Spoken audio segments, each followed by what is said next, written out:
Tuhan Yesus baik sampai selama-lamanya. Haleluya. Senang sekali bisa kembali hadir melalui ibadah online di Gereja New Life yang ada di Bandung. Tuhan memberkati dan seluruh keluarga. Tuhan menyertai kita semuanya. Terima kasih untuk kesempatan boleh berbagi firman di tempat ini. Tuhan itu baik, kasih setianya untuk selama-lamanya.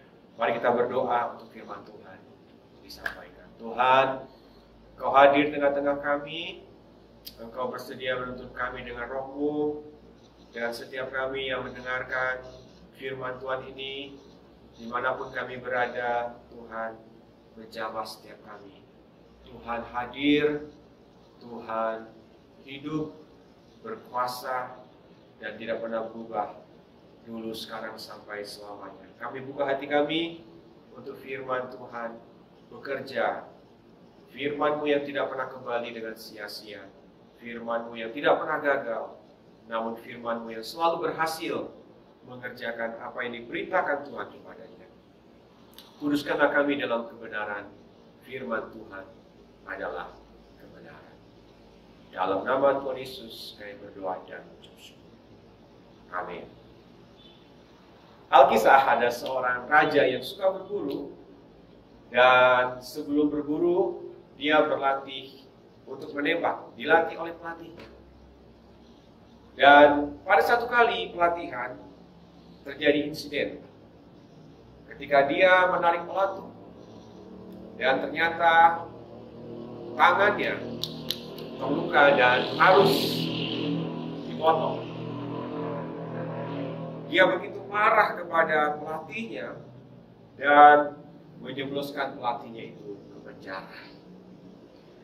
Beberapa waktu kemudian dia pergi berburu bersama dengan teman-teman yang lain, masuk ke suatu desa yang sangat primitif, dan penduduk desa tersebut tidak suka dengan kedatangan mereka dan menangkap raja dan teman-teman. Kebiasaan penduduk desa primitif tersebut adalah mereka suka untuk memakan orang, tapi dengan syarat orang yang tidak ada cacatnya. Ketika penduduk itu ingin memakan raja ini, mereka melihat ada bagian yang kurang, yaitu satu ibu jarinya tidak lengkap. Lalu mereka melepaskan raja ini.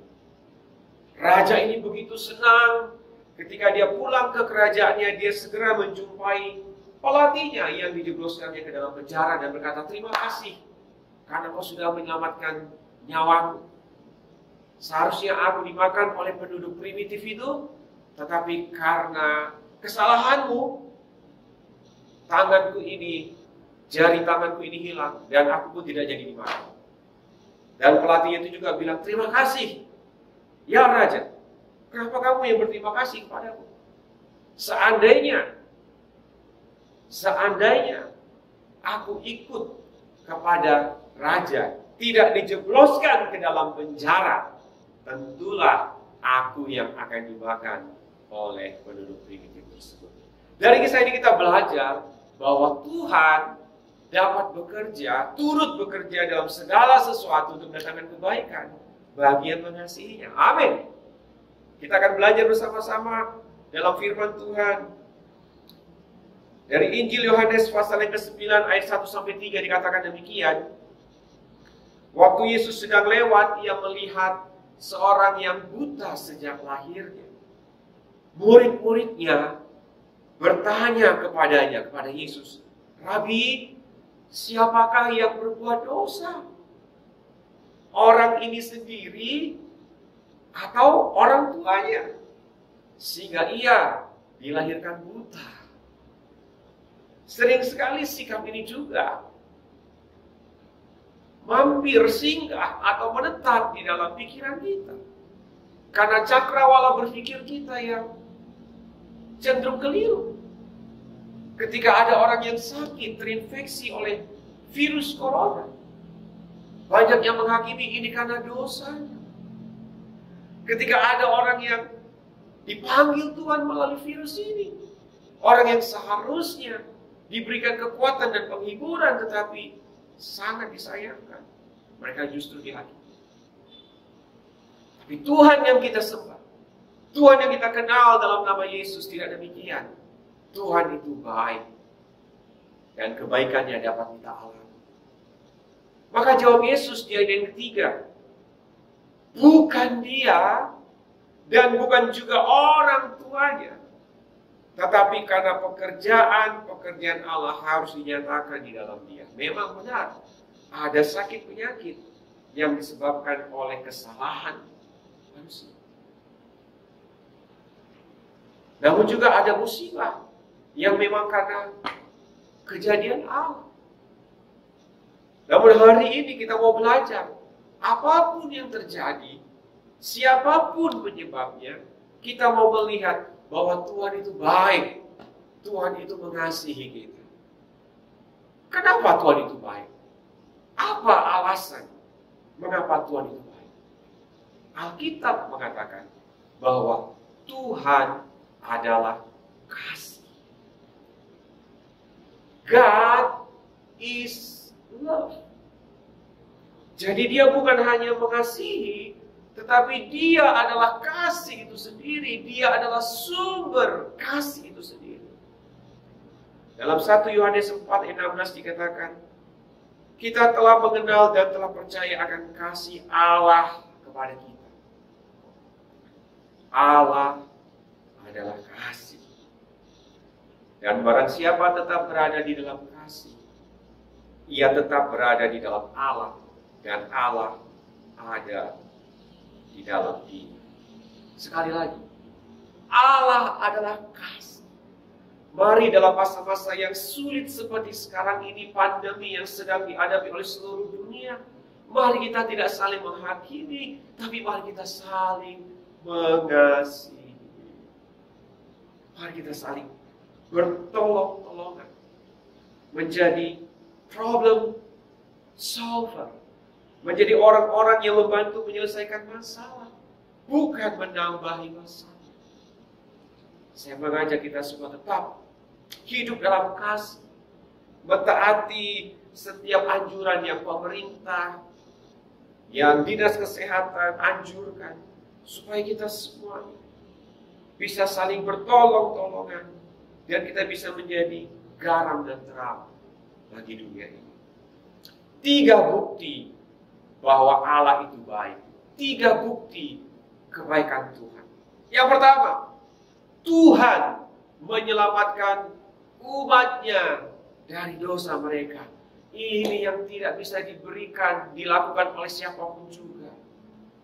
Dosa tidak bisa dibayar oleh apapun juga. Oleh amal ibadah, oleh perbuatan baik, tidak bisa. Dosa hanya bisa terbayarkan oleh darah Kristus yang disalibkan, yang mati bagi kita. Karena tanpa penumpahan darah tidak ada pengampunan dosa. Matius 1 ayat 21 dikatakan demikian, ia akan melahirkan anak laki-laki dan engkau akan menamakan dia Yesus, karena dialah yang akan menyelamatkan umatnya dari dosa mereka. Yesus menyelamatkan umatnya dari dosa mereka. Apa yang lebih berat? Apa yang lebih berbahaya dari virus corona? Dosa. Satu hari virus corona pasti akan ada obat. Ditemukan oleh ilmuwan. Kita doakan itu terjadi. Tapi dosa hanya satu obat. Bertobat dan datang kepada Yesus. Allah adalah kasih. Dan dia menyelamatkan umatnya dari dosa mereka. Bahkan ini didemonstrasikan Tuhan, ditunjukkan oleh Tuhan. Waktu manusia pertama Adam jatuh ke dalam dosa, Allah berinisiatif karena Allah adalah kasih. Manusia bersembunyi karena berbuat dosa. Manusia malu, tertuduh, menjauh dari Tuhan karena rasa bersalah. Tetapi Allah mendekati manusia berdosa itu dan bertanya, Adam, di manakah kau? Adam, manakah engkau? Allah berinisiatif mengganti daun yang mereka semat, usaha mereka sendiri, menggantinya dengan menyembelih domba, menyembelih binatang, dan memakaikan kulitnya kepada manusia. Sesuatu yang lebih baik daripada usaha manusia. Kita hanya butuh Yesus menjadi Tuhan dan Juru Selamat. Bahkan ketika manusia jatuh ke dalam dosa, Tuhan tidak mengutuk manusia. Kita mungkin berkata, aku ini dikutuk oleh Tuhan lewat sakit, penyakit, virus, ataupun lewat kemalangan apapun yang terjadi. Namun firman Tuhan berkata dalam Kejadian 3:17, lalu firman-Nya kepada manusia itu, kepada Adam, karena kau mendengarkan perkataan istrimu dan memakan dari buah pohon yang telah kuperintahkan kepadamu, jangan makan daripadanya. Maka, kalau kita baca Kejadian 3:17 dikatakan, maka terkutuklah tanah Kanaan. Jadi Tuhan tidak mengutuk manusia. Tuhan menciptakan kita segambar dengan Dia. Diberikan kuasa untuk memelihara dan mengusahakan bumi ini. Tuhan tidak mengutuk manusia. Apa yang dikutuk Tuhan pada waktu itu? Tanah. Terkutuklah tanah karena engkau dengan bersusah payah engkau akan mencari rezekimu dan dari tanah seumur hidup. Tuhan mengasihi. Kapan Tuhan mengasihi kita? Waktu kita masih berdosa. Roma 5 ayat 8 dikatakan demikian. Akan tetapi Allah menunjukkan kasih-Nya kepada kita oleh karena Kristus telah mati untuk kita. Kristus telah mati untuk kita ketika kita masih berdosa. Hari ini alami kebaikan Tuhan, alami kasih Tuhan yang begitu sempurna. Virus corona itu artinya mahkota. Kenapa disebut virus corona? Karena bentuknya menyerupai mahkota. Dia punya kuasa. Kalau dia sudah menginfeksi tubuh seseorang, membuat orang sulit bernafas, bisa menyebabkan peradangan otak, bahkan bisa menyebabkan kematian. Virus corona punya kuasa. Tapi kita memulai satu corona lain. Kita memiliki satu corona lain yang lebih berkuasa. Mahkota berduri yang dipaksakan masuk ke kepala Yesus, yang menyebabkan darah mengalir dari kepalanya. Mahkota duri yang disematkan, yang dipaksakan ke kepala Yesus untuk menebus saya, saudara, dan kita semua dari dosa. Mahkota berduri itu membuat kita yang percaya kepada Yesus, yang mati di atas kayu salib dan berkata, sudah selesai, dosamu sudah bertanggung. Rasa bersalah, sakit, penyakit, dan segala kelemahan sudah bertanggung. Kita punya sesuatu yang lebih dahsyat daripada virus corona, yaitu Yesus Kristus Tuhan yang menyelamatkan kita. Yang kedua, bukti kebaikan Tuhan. Tuhan memperdulikan setiap orang. Tuhan memperdulikan saudara dan saya, apapun keberadaan kita, apapun yang sedang kita rasakan dan kita alami, keletihan, ketakutan, kesepian, rasa tidak mampu, kehampaan yang kita alami. Virus corona ini juga menyadarkan kita bahwa kita ini begitu rapuh, begitu rentan, tidak berdaya untuk menghadapi virus yang sangat kecil, yang tidak kelihatan. Kita tidak berdaya. Kita perlu Tuhan, dan Tuhan memperdulikan setiap orang. Orang yang buta sejak lahirnya ini dipedulikan oleh Tuhan. Dicelipkannya mata yang putih. Orang yang kedapatan berbuat zina dan akan dilempar batu oleh para tua-tua. Dan akhirnya mereka sadar bahwa ketika Yesus berkata, siapa yang tidak berdosa di antara kalian, hendaklah ia yang melempar batu kepada wanita itu. Mereka semuanya tidak punya hak untuk menghakimi. Yesus tidak berdosa, tapi Yesus pun tidak menghakimi. Dia memperdulikan wanita itu. Dia memperdulikan perempuan itu yang siap untuk dirajam mati. Dan dia berkata kepada perempuan itu, aku pun tidak menghakimi engkau. Pergilah dan jangan berbuat dosa lagi. Tuhan memperdulikan setiap orang. Tuhan tahu apa yang sedang kita alami. Dan dia tahu persis, dialah jalan kebenaran dan hidup. Dia tahu persis, dia bukan hanya sanggup untuk menolong, tapi dia juga setia kepada kita. Dia peduli. Dia tidak pernah meninggalkan. Dia tahu apa yang kita perlukan. Dalam Mazmur 145, pemazmur berkata, ayat yang ke-9, Mazmur 145 ayat 9, Tuhan itu baik kepada semua orang dan penuh rahmat terhadap segala yang dijadikannya. Nahum 1 ayat yang ke-7, Tuhan itu baik, ia adalah tempat pengungsian pada waktu kesusahan. Ia mengenal orang-orang yang berlindung kepadanya. Kalau Tuhan begitu peduli, kalau Tuhan begitu mengasihi, kalau Tuhan begitu sayang kepada kita, mari kita datang mendekat kepadanya. Mari kita terima kasih-Nya. Mari kita alami pertolongannya. Jangan kita tidak percaya.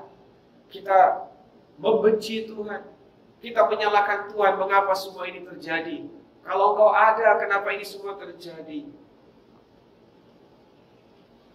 Tapi mari sebaliknya, kita datang kepada Tuhan. Karena Dia memperdulikan. Dia peduli kepada setiap kita. Yang ketiga, yang terakhir, bukti kebaikan Tuhan. Tuhan menyediakan yang kita perlukan. Dalam keadaan sulit seperti yang sekarang kita alami, Dia berjanji. Pemazmur menuliskan dalam Mazmur 23 ayat 1, Mazmur Daud, Tuhan adalah gembalaku, takkan kekurangan aku. Mari kita alami janji Tuhan ini. Mari kita mengalami setiap kebaikan Tuhan ini, bahwa Dia Allah yang menyediakan apa yang kita perlukan. Tidak dapat dipungkiri. Dengan banyaknya perusahaan yang ditutup, menimbulkan banyaknya PHK, banyak orang yang dirumahkan, banyak orang yang kehilangan pekerjaan. Namun, sekali lagi, bahwa hidup kita ini di tangan Tuhan. Dia sanggup untuk memberikan kepada kita daya juang, ketahanan terlebih dahulu. Bahkan memberikan kepada kita ide-ide yang kreatif. Ide-ide yang kreatif. Di tengah krisis ini, Dia bisa memberikan kepada kita kesempatan. Kesempatan. Ide-ide yang luar biasa dari Tuhan. Ya, di tengah krisis, ada Tuhan di sana. Karena Dia peduli. Roh yang ada dalam diri kita, roh yang diberikan Tuhan kepada diri kita, Roh Kudus-Nya membangkitkan kita. Roh Kudus-Nya memberikan kepada kita semangat, inspirasi, keteguhan hati, kemampuan yang luar biasa untuk bukan hanya bertahan, tetapi kita bisa bersama dengan Tuhan. Bersama dengan Tuhan dalam segala keadaan. Di ayat yang selanjutnya juga dikatakan, sekalipun aku berjalan dalam lembah kekelaman, aku tidak takut bahaya, sebab Engkau beserta. Sebab Engkau beserta. Seorang teman yang di tengah-tengah pandemi ini, Tuhan berikan hikmat untuk dia bisa membuat sesuatu yang bermanfaat bagi orang lain, dan juga akhirnya menjadi berkat bagi gereja-gereja lain. melalui face shield yang dia buat, banyak gereja yang memesan, dan akhirnya dia juga mendapat berkat dari Tuhan. Tuhan menyediakan apa yang kita perlukan. Dia memberikan kepada kita ide, dia memberikan kepada kita keteguhan hati, dan dia menunjukkan jalan yang harus kita tempuh. Tuhan adalah gembalaku, takkan kekurangan aku. Kita harus mengakui bahwa banyak gereja, bahkan hampir semua gereja, persembahan juga menurun karena memang usaha jemaat juga menurun. Tapi sampai hari ini, kalau kita masih bisa makan, minum, pakai apa yang ada, kita mengucap syukur kepada Tuhan dan kita percaya Tuhan adalah gembalaku. Kami akan lewati bersama-sama musim yang sulit ini. Kami akan lewati bersama-sama bahwa segala perkara dapat kami tanggung dalam Kristus yang memberikan kekuatan. The Lord is my shepherd, I shall not be in want. Biar hanya Tuhan yang kami perlukan. Engkau gembala kami, kami tidak akan kekurangan. Kami tidak akan kekurangan. Bagaimana respon kita terhadap segala kebaikan Tuhan? Selain kita mengucap syukur dan mendekat kepada Tuhan, saya rasa ini sangat penting kita lakukan. Saya akan membacakannya dalam Mazmur 46 ayat 11 dikatakan, diamlah dan ketahuilah bahwa akulah Allah, aku ditinggikan di antara bangsa-bangsa, ditinggikan di bumi. Diamlah dan ketahuilah bahwa akulah Allah, bahwa akulah Allah. Mari kita meneduhkan hati kita, mari kita menenangkan diri kita. Jangan panik, tapi tenang, karena ada Tuhan. Dia berkuasa, dia sanggup, dia bersama dengan kita. Satu kali ketika bangsa Israel dibawa keluar dari Mesir, mereka ada di padang gurun, dan di hadapan mereka laut teberau. Di belakang mereka tentara Firaun dengan pasukan kereta kudanya mengejar untuk membinasakan mereka. Dalam keadaan seperti ini sepertinya tidak ada jalan. Di belakang musuh mengejar, di depan lautan yang mungkin tidak terseberangi dengan akal pikiran manusia, dengan kemampuan manusia. Tapi di tengah-tengah keadaan demikian, Tuhan hadir. Musa berkata kepada bangsa Israel dalam Keluaran 14 ayat 13 dan 14 dikatakan, tetapi berkatalah Musa kepada bangsa itu, janganlah takut, berdirilah tetap, dan lihatlah keselamatan dari Tuhan. Janganlah takut, berdirilah tetap, dan lihatlah keselamatan dari Tuhan yang akan diberikannya kepadamu pada hari ini. Sebab orang Mesir yang kamu lihat hari ini tidak akan kamu lihat lagi untuk selama-lamanya. Sekali lagi, janganlah takut, berdirilah tetap, dan lihatlah keselamatan dari Tuhan yang akan diberikannya hari ini kepadamu. Sebab orang Mesir yang kamu lihat hari ini tidak akan kamu lihat lagi untuk selama-lamanya. Tuhan akan berperang untuk kamu, dan kamu akan diam saja. Saya tutup dengan kesaksian ini. Gereja kita juga mengalami kesulitan. Namun sampai hari ini Tuhan mencukupkan apa yang diperlukan. Biar segala kemuliaan hanya bagi nama Tuhan. Saya terharu ketika melihat jemaat datang mengantarkan persembahannya.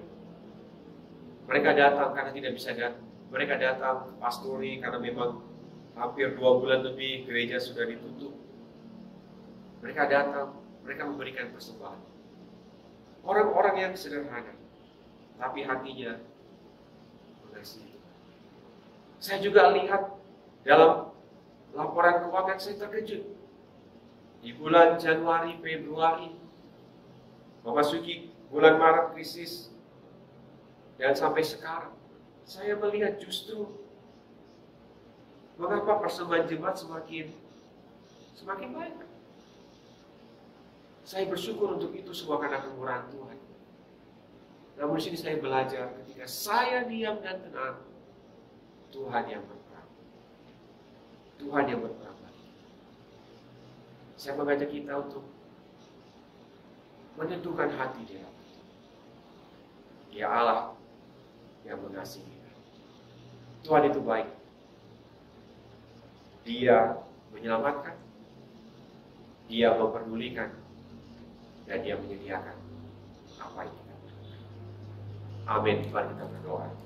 Tuhan, dimanapun saat ini kami menyaksikan siaran ini, kami berdoa, Tuhan Kau hadir dan menyatakan kasih-Mu, menyatakan kuasa-Mu, sehingga setiap kami yang jauh dari Tuhan hari ini ditarik mendekat kepada Tuhan, mengaku segala dosa dan meninggalkan segala kejahatan, diampuni dosanya. Dan kami Tuhan yang merasa kesepian seorang diri, tidak dipedulikan, kami mengalami kasih, pertolongan, kepedulian yang dari Tuhan. Bapa yang sayang kepada anak-anaknya. Ketika kami merasa ada kebutuhan, biaya hidup yang tinggi, penghasilan yang berkurang, kami mau percaya Tuhan sanggup menyediakan, memberikan hikmat, memberikan ide, inspirasi untuk kami bisa menghadapi ini, bahkan bersama dengan Tuhan melakukan perkara yang besar. Terima kasih Tuhan, Engkau Tuhan, Engkau berdaulat, berkati jemaat-Mu, berkati gereja-Mu Tuhan. Kasih-Mu tidak pernah gagal, kuasa-Mu sempurna, Engkau ada dan beserta dengan kami. Di dalam nama Tuhan Yesus, kami berdoa dan mengucap syukur. Amin. Tuhan Yesus memberkati kita semuanya. Shalom.